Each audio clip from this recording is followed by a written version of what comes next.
To set up mobile hotspot on Samsung Galaxy S26, first of all, you will need to open settings on your device.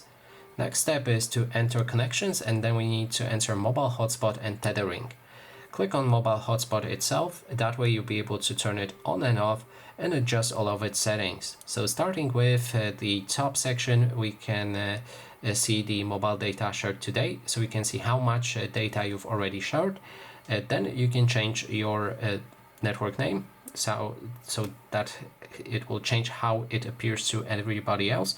Then there's a password. You can change the password if you like. You can also remove the password if you don't want it. I will show you that in a moment.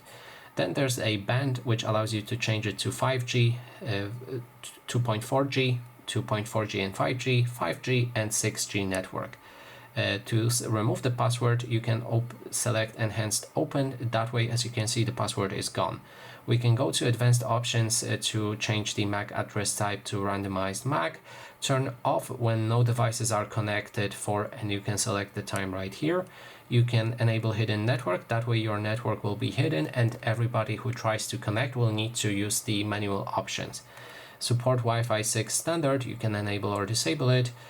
But to disable it, you need to change to at least 5G. And then power saving mode, you can enable or disable it to save your battery, and enable or disable Wi-Fi sharing as well. Then click on save, and that way your hotspot is basically already set up. You can enable or disable auto hotspot. That way, if you have your direct setup and your account logged in, you'll be able to connect other devices that have the same thing to the network without entering a password.